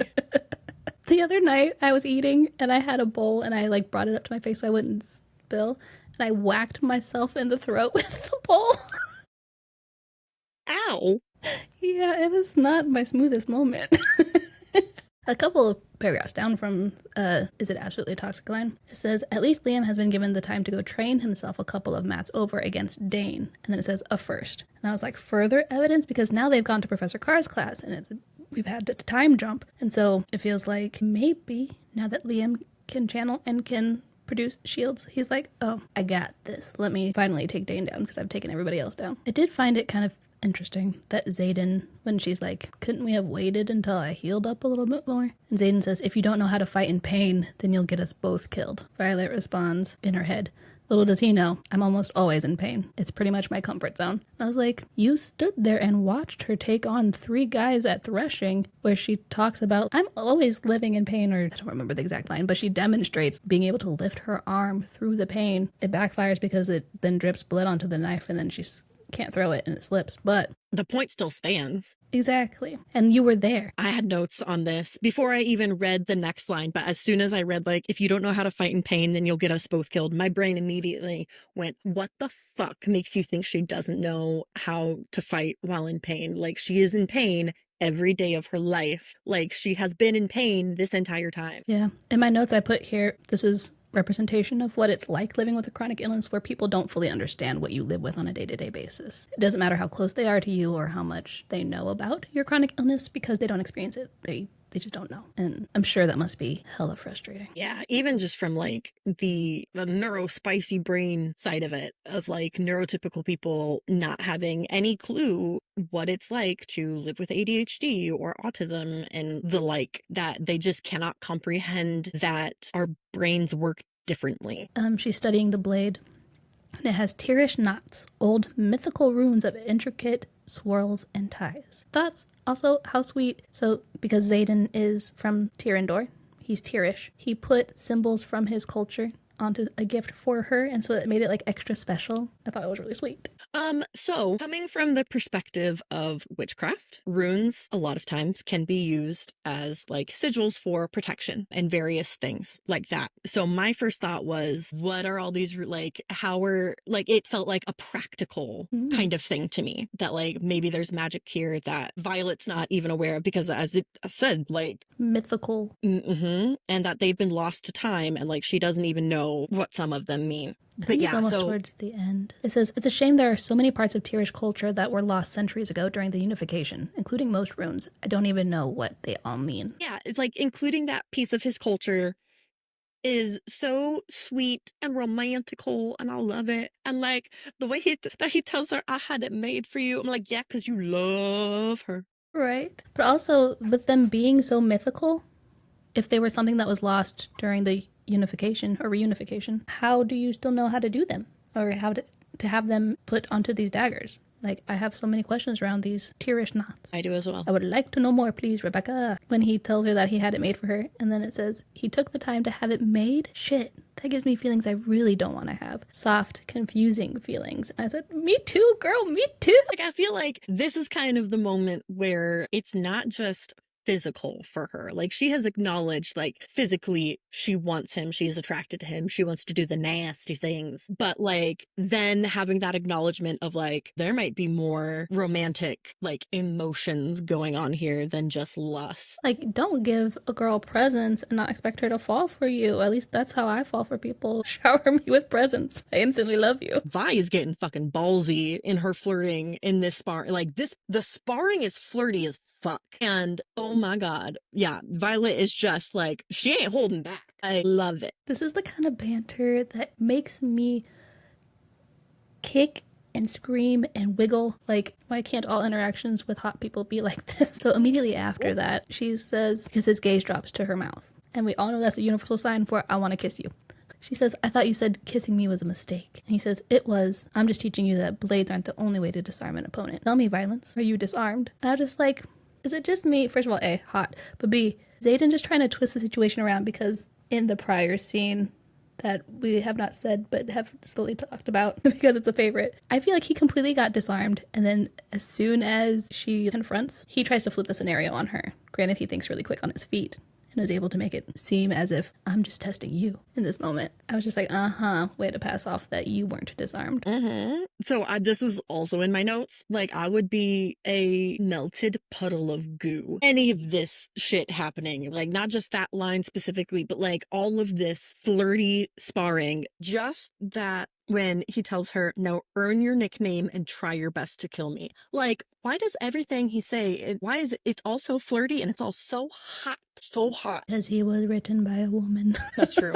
So we had another time jump. And after a morning formation, Xaden shows up to pull Violet out of wielding class or whatever Professor Card's class is called. I can't remember at this point in time. When they're talking about, I don't know how to pronounce his name exactly, but Mushin Vedi. Oh, I believe it's Mushin Vedi. Talking about how he was rumored to be one of the best among us, that his signet manifested and he had just kind of combusted spontaneously. And my God. Like, how scary is this school? If you don't manifest your signet in time, you could combust. But if you also are caught unawares when you manifest your signet, you can combust. Like, there's no winning.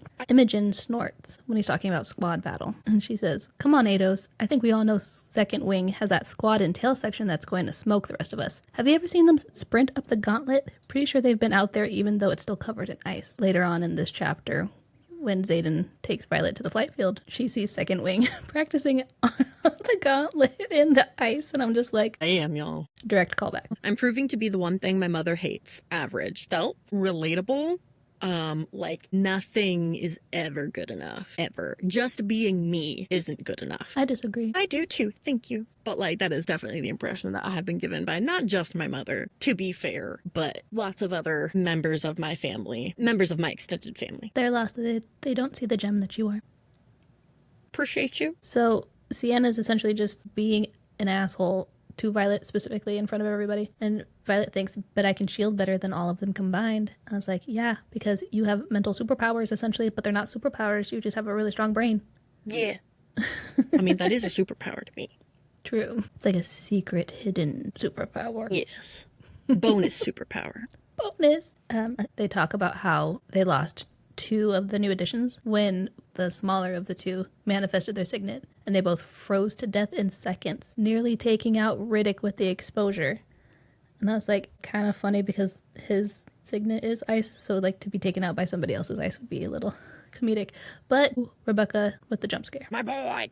Speaking of my boy, Sienna is talking about, like, this is all we have to do. That only leaves flight maneuvers and whatever task the wing leaders come up with to judge this year. And Riddick responds with, oh, is that all? Man, I thought it was gonna be hard. Just my sassy, sarcastic baby boy. I love you. Dane, speaking to Violet specifically, when he's telling everybody to get to class, he says, especially you. A signet would be great, you know, if you can maybe make that happen. It's as if he can't decide how to treat me lately. As the first year who's struggling, but still here, or the girl he grew up with. I hate how unsettled everything feels between us, all wrongly sticky, like putting on clothes before you can dry after a bath. But it's still Dane. At least he's finally being supportive. In my notes, all I put was, is he though? Is this reads as support to you? Well, it's funny because later on when she meets Mama, she says almost verbatim the same sentence, and she doesn't take it as supportive then. And it just also shows how like Dane is trying to emulate leadership. So Xaden shows up. He's like, I'm taking Violet out. Dane's like, she got practice. And he's like, okay, watch. Take the pocket watch out of my hand. So she does it. And when they walk away, it says, he puts his hand on the small of my back and leads me out of the crowd. And I just love when people do this with their significant others for some reason. It's kind of like a, I can't not touch you, so I need to touch you here. This seems like a good spot to touch you in public. But also, it seems very much like this is Aiden's like poking and prodding at and purposefully making Dane jealous. Like, I won and I'm walking away with the girl. Your girl. I mean, like not, but like, you know. She brings up essentially him opening the door for her, not realizing that it would bring up memories of his dad.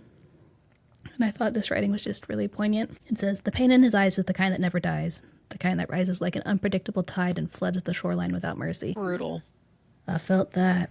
Xaden is standing by her side this entire time. Like, leadership is coming up threateningly because Xaden is just someone who doesn't trust anybody. So they come up. It's not until her mom comes around the corner. And it says, Xaden stiffens at my side. This is the final, like, Xaden standing by her side against a combined threat to them, which makes it the 5th time he's done it overall. And that makes this now Xaden 5 to Dane 2 protecting. Xaden is clearly winning. Violet thinks, for the first time, I'm actually glad I haven't manifested a signet, haven't given her something to brag about. And like, I'll relate to that because as someone who very much feels like that my mom loves me most when I'm performing. Yeah, I am not gonna lie.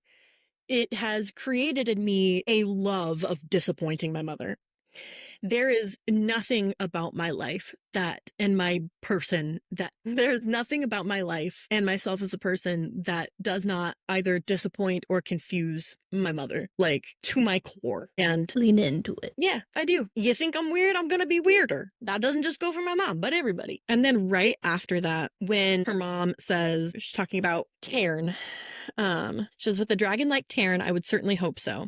If not, all that incredible, enviable power will have been squandered. First of all, fuck you. Second of all, it sounds like you're the one who's like envious of her potential power from Taryn and the fact that she has 2 dragons, because they're clearly very interested in Andarna as well. I have a hard time trusting and liking her mother. Fair and valid. In talking about like they want to know more about Andarna and like Feathertails in general. And yeah, Colonel Atos talking about how Violet's dad had been researching them and how he would love to get his hands on those notes.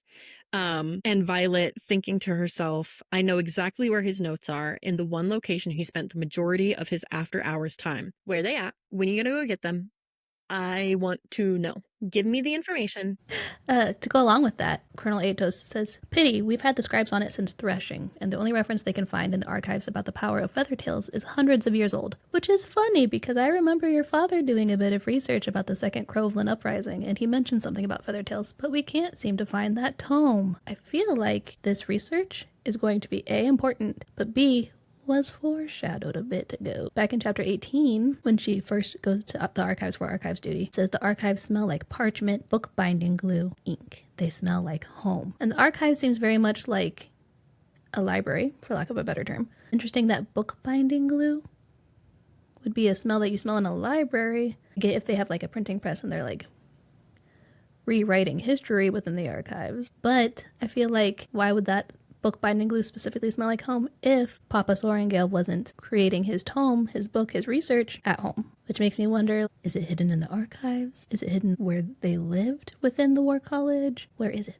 I would like this information. Right. Also, my little nerdy Ravenclaw heart would absolutely adore if we ever got any of history type texts or even the Fables book in an actual physical form that looked like a children's book. Mm-hmm. I would buy the shit out of that. That would be so cute. The fucking Harry Potter series did that with the whatever book of like fairy tales or whatever that Dumbledore had. And I really loved that. Like, I thought it was great. And even before that, like, I remember as a kid, they came out with like little not full iterations of the Quidditch book, and I don't remember what the other one was. There were 2 of them.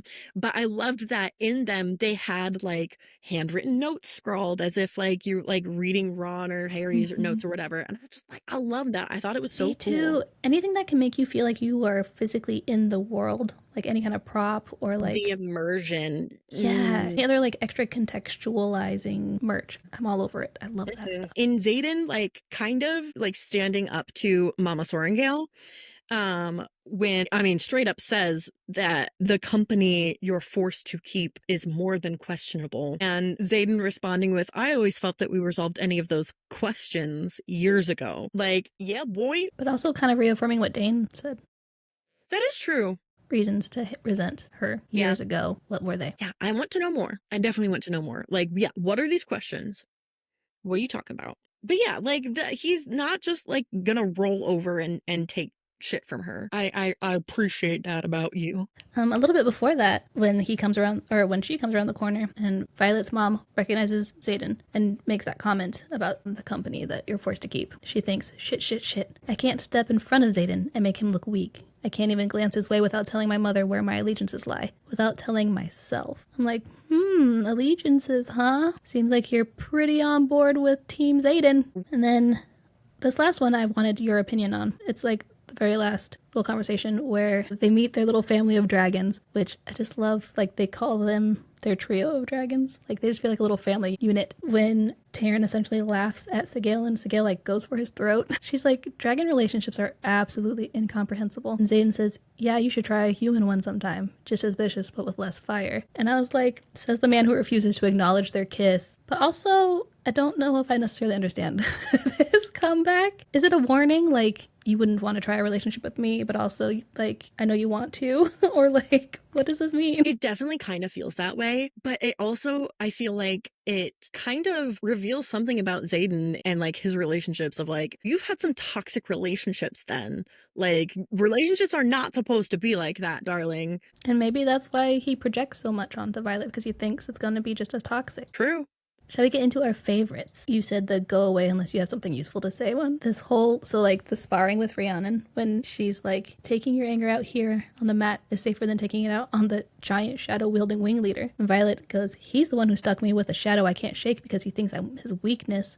But does he help me? No. Does he train me? No. He's remarkably good at showing up when I'm about to die and eliminating threats, but that's it. And it's all like accentuated by like staff hits. And this just felt so, like, cinematic. And so then Rhiannon's just like, so there's definitely some anger there. To which Violet's like, you would be furious if someone took your freedom away. If you had Liam at your door every morning until every night, even as seemingly great as he is. And Liam's just like, I appreciate that. Yeah, I love my boy. Violet zones out, seeing Zadie half naked. And she thinks, and I know exactly how that body feels on top of mine. Just how much power. My hip stings, knocking me out of my trance, and I startle. And then Taryn's like, serves you right. And Rhiannon's like, pay attention, I could have. Then they both start drooling. Oh my god, yeah. I can't even blame them. Me neither. The whole, it sure is. Liam, stop objectifying our wing leader. Rhiannon, is that what we're doing? Yeah, I think that's what we're doing. We could just be watching for technique. Yeah, we absolutely could. And then Violet thinks, but I'm not. I was like, no, you're not. Yeah, girl. Yeah, girl. That whole, like, just seeing, like, it's such a clear picture in my brain of them both just, like, open-mouthed, wide-eyed, staring, not even looking at each other while they're having this conversation back and forth. It's so good. So good. After Jack comes in, and he tries to show bravado, he's like, she's only alive because of you. And Xaden's like, right, because I'm the one who buried a dagger in your shoulder at threshing. And I'm like, we love a supportive man giving her credit. What? Yes. Love that for you. I'd love that for me vicariously through you. Yeah. I really love when he like leans in close. And he's like, I am annoyingly aware of everything you do. I was like, yeah, he is. You said that I really need to get laid one. Oh, this is where the kiss happens. So there's a lot of just good lines. Yes. But he's like, this is where I sent a picture to you of my notes. But he says, ask me nicely. And I put, I am begging. Yes. Simply, yes. He says, say, please. She's like, are you always this difficult? It's like, only when I know I have something you need. What can I say? I like making you squirm. It's like, I am on my knees. Yes. For real. And wiggling. He's like, damn it, touching you was a bad idea. She's like, the worst. He groans, and my core melts at the sound. Kissing you would be a cataclysmic mistake. She's like, calamitous. Just like, their little like verbal sparring here is so, so good. And then he gives in and he just says, fuck it. And if that's not the hottest thing that anyone can say when they like finally give in, ugh, so good. Yeah. I know that in this moment he has the power to break me, and I'd let him. It shows too, like, she's ready to be vulnerable with him. Like, more than what you were saying, just lust. Yeah, exactly. Did you have that reline? I mean, I did. I have it underlined. I didn't put it in my notes, but was it good? Tell me it was good. Just like, that man looks like he knows exactly what he's doing. I was like, you know, Reese fantasized about it. What happened?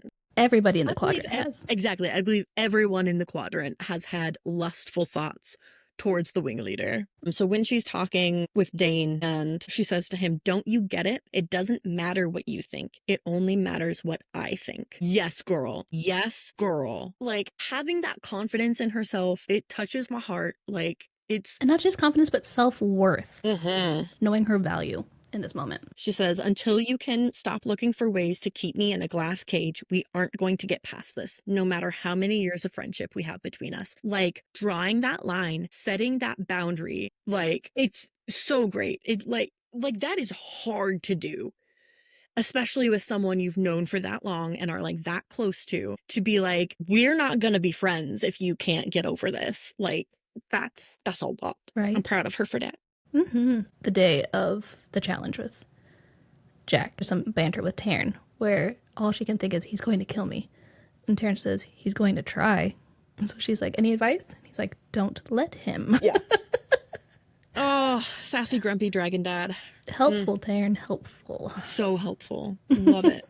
Where Liam tells Riddick, guard her like you're me. You mean like I'm 6 inches taller and built like a bull? Riddick gives him a thumbs up. Sure, I'll do my best. In the meantime, you'd better run. Jack tries to taunt her and says, bet you wish you could throw that blade, don't you? Violet says, bet you wish you didn't know what it feels like to dig out one of my knives, don't you?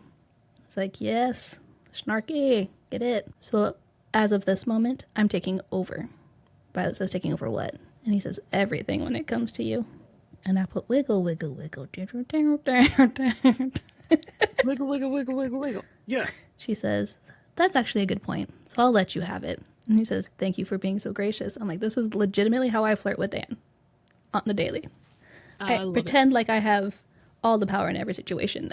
She points out, I don't care if the entire squadron is watching if that means he'll kiss me again. Like, yeah, girl's got a little bit of an exhibitionist kink. Let's be real. It's there on the page. Was the blades aren't the only way to disarm an opponent. Tell me, Violence, are you disarmed? So after Violet says, the years she spent barely tolerating my existence because I wasn't perfect like Brennan or a warrior like Mira. And Zayden says, she doesn't know you very well then. I'm just like, oh, my heart, my boy. Alrighty. So before we jump into our song dedications, should we get into our song dedications then? So for chapter 22, this song is for multiple scenes, but it's Dirty Thoughts by Chloe Adams. This entire song is just the scene in the sparring gym where everyone is drooling over Zayden and Garrick. Can't leave Garrick out. He's a hottie too. But also that kiss in the snow is giving me dirty thoughts. The song I chose is Bad Behavior by The Main. And again, in regards to that kiss, my God, like they both know it's a bad idea, but they cannot help themselves. And I actually did like pick lyrics for each of the songs this time. So the lyrics for this one that I felt were very appropriate were, her lips in bad behavior, I'm in danger. 4 a.m., the feeling's getting stranger, I'm in danger, bad behavior. Y'all are being naughty and you like it. So my song for chapter 23, with all the training montages we got, is Gonna Fly Now, the theme from Rocky. I love it. And thanks to Dan for giving me that suggestion. Yes. So the one I chose is Easy to Hate You by Water Parks, because to me, it feels like Dane is still like kind of toying with Vi's feelings in a way. And I hate him. Like, it seems like maybe he's trying to be better, but I absolutely do not trust him. And the lyrics that I chose that felt really fitting to me were, I used to save the words you said in the text that you would send when you were going to bed. It's like you were yellow, but the lights were red. You're selfish and a half, and the other half is me, who's apparently not mad enough to get up and to leave. Because, like, she is not, like, still will not cut him off completely. And then the last line, it's like cutting up the sentiment. We were friends, but now I'm vexed and pissed and confident. I'm like, if that's not Violet right there. So for chapter 24, I picked Alkaline by Sleep Token. I've been trying to find a Sleep Token song that would fit somewhere, and so I'm glad I finally, like, found one. The song, to me, just screams like this is Zayden's POV, as his feelings for Violet have been uncontrollably shifting toward feelings he would rather not admit. But some standout lyrics were, every once in a while something changes and she's changing me. It's too late for me now, I am altered. She's not acid nor alkaline, because she's a bit of a spitfire, I feel like. Caught between black and white, this made me think of like the silver ends of her hair, or gray between black and white, but also like the moral dilemma of like, kill her, don't kill her. She's somewhere in between, not quite either day or night. She's perfectly misaligned. The whole line about like her skin being soft and just like him finding her perfect in her imperfections, just I'm caught up in her design and how it connects to mine. I see in a different light the objects of my desire. Let's talk about chemistry, because I'm dying to melt through to the heart of her molecules, till the particles part like holy water. If anything, she's an undiscovered element, either born in hell or heaven sent. Either way, I'm into it. I love that. The beat of the song is so sexy for being as like hard rock of a song as it is. Like, Sleep Token, really? I love this song. Yeah, I don't think I've heard this one. Sleep Token is very genre bending, but they kind of stay in the like alternative rock area for the most part. But they have lots of songs that just like will run through the gambit of genres, and then they're just so good at like portraying like vibes, specifically just sexy vibes. I love them. So the song that I chose for chapter 24 is Blurry by Stand Atlantic. And for me, it felt very like, the way I related it was Zayden like thinking this kiss was a mistake, but he clearly wants her. And like Vi specifically stating that it feels like her organs have been ripped out. But then also like tied in with their flirty sparring. So the lyrics that stood out to me were, I keep losing limbs, you're out of reach. It's just so unappealing when you're clinging to the ceiling just to dance around your feelings. Sever up my body, sew it up to stop me, because I need surgery to keep me blurry. A clutching weapons while we're sleeping got me bleeding like I mean it. Just, I don't think I know any of the songs you suggested this week, so I'm excited to listen to them. Thank you so much for taking the time to listen to this week's episode. We are so excited to be on this journey with you. Join us next week as we discuss everything that happened in chapters 25 through 28. Don't forget to follow us on Instagram, TikTok, and YouTube at Bound to Be Bad Podcast. And while you're at it, please be sure to leave a glowing rating and review on Audible or Apple Podcasts. It not only helps us grow, but it plays a huge part in the growth of any podcast you listen to, so share the love. Know a fellow book baddie who can't get enough of the Empyrean series either? Share us with a friend to give them something to hold on to until the next book comes out, because who knows when that will be. Till then, we'll be here, and we hope to see you soon. Bye! Bye!